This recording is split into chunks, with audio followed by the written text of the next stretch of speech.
It started with laughter, the kind that stings more than words ever could. The sound of cruel amusement echoed through the chrome and neon diner, bouncing off the red booths and shiny floor like shards of glass. And right there, in the middle of that cruel chorus, sat Lena, a quiet girl with soft brown hair tied in a loose ponytail, her hands trembling as she tried to hold her coffee cup steady. Her wheelchair stood out like a scar in a place where everyone pretended not to notice. But today, they noticed.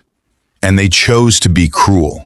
Before we go further, make sure to like, comment, and subscribe to Soul Spark, because what you're about to hear isn't just a story. It's a lesson in what real strength and humanity look like. It had been just another cold afternoon in Ridgeville. The diner buzzed with the chatter of teenagers after school, the hiss of the coffee machine, and the faint melody of an old jukebox humming in the corner. Lena had come there after her physical therapy session, something she did every Friday. She liked sitting by the window, watching cars blur past, pretending for a few quiet moments that she was just like everyone else.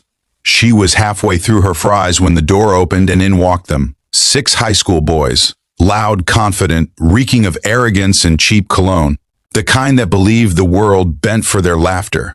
They spotted her instantly. Maybe it was the wheelchair. Maybe it was the way she tried not to make eye contact. But to them, she was an easy target. "Hey, need help rolling around, sweetheart?" One of them sneered, drawing chuckles from his pack. Lena kept her eyes on her plate. Silence, she had learned, was sometimes safer. But silence to bullies is like blood to sharks, it only excites them. The tallest one, a boy named Ryan, stepped closer, his smirk widening. "You too good to answer?" He reached over and flicked the side of her cup, spilling her drink across the table. The others laughed. A few older customers shifted uncomfortably but said nothing. The waitress froze near the counter, her lips parting as if to speak, but she didn't. Fear, like fog, filled the air. Then, it happened. Ryan leaned down, placing his hand over Lena's mouth when she tried to say, "Please stop." His fingers pressed cruelly against her cheek. The laughter grew louder. Tears welled up in her eyes, but she didn't cry out. She just stared at him, silent, trembling, yet defiant. One of the older men at the counter stood, as if ready to intervene, but the boy shot him a look that made him sit back down. In a small town like Ridgeville, trouble had a way of sticking to people who didn't deserve it. When Ryan finally let go, Lena's face was red from both humiliation and the sting of his hand. "Next time," he said with a sneer, "stay home. People like you don't belong here anyway."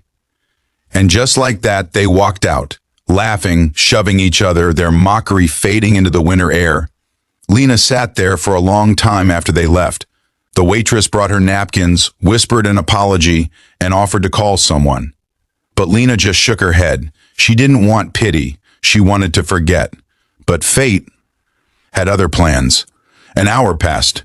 The diner's mood was heavy, quieter than usual. The cook in the back kept muttering. The waitress wiped the same counter over and over, and every person in that room felt the same invisible weight. Then the door opened again, and the bell jingled. This time 4 men stepped in, leather jackets, boots heavy against the tiled floor, beards that told stories of roads long traveled. On their jackets were patches that read Iron Souls MC. Every head in the diner turned. Even the air seemed to change, thicker, tense, electric. These weren't men you picked fights with, they were men who ended fights. The waitress swallowed hard. "Coffee?" she stammered. The man in front, a tall, bald figure with cold, focused eyes, just nodded and said quietly, "We're not here for coffee, ma'am." He looked around the diner, his gaze sharp and searching. Then it stopped, on Lena. Her heart skipped a beat. She didn't know them, had never seen them before. Yet the moment their leader's eyes met hers, she felt something shift. Something protective, almost fierce. He walked closer, stopping just beside her table. "You're the girl," he said, voice low but edged with steel. "The one they touched." Lena blinked, confused. "How do you know? One of our guys was eating here earlier," he interrupted softly. "Saw everything, called me." The leader's jaw clenched, his gloved hands tightening into fists. Behind him, the other bikers exchanged grim looks. Lena's lips trembled. Please, just let it go. They're just kids. He knelt down so his eyes met hers. No, he said quietly, they're cowards. And cowards don't learn unless someone teaches them. He stood, motioning to his crew. Where'd they go? The waitress hesitated, biting her lip. They hang out by Miller's garage, few blocks down. The biker nodded once. Good, let's go. Before leaving, he turned to Lena again. You don't owe anyone your silence, he said gently. You did nothing wrong. Then they were gone, the door swinging shut behind them, the sound of motorcycle engines roaring to life moments later. What happened next would become small-town legend. By sunset, everyone had heard about it. The Iron Souls found those 6 boys behind the old garage, laughing and smoking like they hadn't just humiliated an innocent girl. But the moment they heard the rumble of engines, the laughter died. Ryan stepped forward, trying to act tough. What do you want, old man? The biker leader didn't answer. He simply took off his gloves, revealing scarred knuckles, and said, I want you to apologize. Ryan scoffed. To who? To the girl, the biker growled. The one you thought couldn't fight back. Ryan spat at the ground. He didn't finish the sentence. The biker moved fast, grabbing him by the collar, slamming him against the wall with a thud that echoed down the alley. You don't ever touch a woman like that, especially one who can't defend herself. You understand me? The others froze, too afraid to move. One of them stammered, We didn't mean, another biker snapped. You laughed. You meant every second. They didn't hurt them, not physically. The Iron Souls were men of a code, not criminals, but they made them apologize on video, made them record an apology to Lena, promising to never raise a hand or mock anyone again. Then they left the boys there, shaken, pale, and silent. The next morning, Lena's phone buzzed, a message link. She hesitated, then opened it. There they were, the same boys from the diner, faces red, eyes downcast. Ryan was the one speaking. We're sorry, Lena, he said, voice unsteady. We were wrong. You didn't deserve what we did. You're stronger than any of us. Tears filled her eyes as she watched it. She didn't know what to feel, relief, maybe, or peace, but mostly gratitude for strangers who cared enough to stand up for what was right. Later that day, she returned to the diner. The waitress smiled at her and said, They came back, you know, paid for your meals for the next month, said to tell you you've got friends on the road now.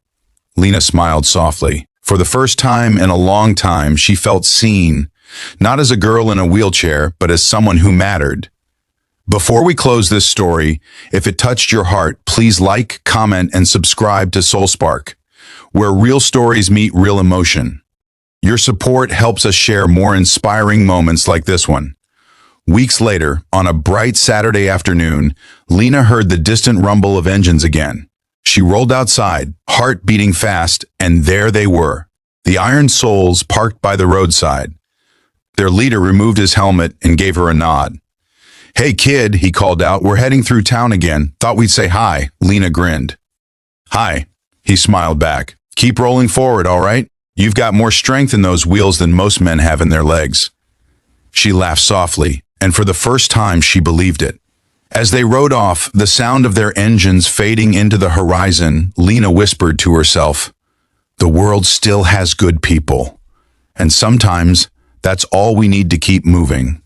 Moral: kindness isn't weakness, and silence isn't consent.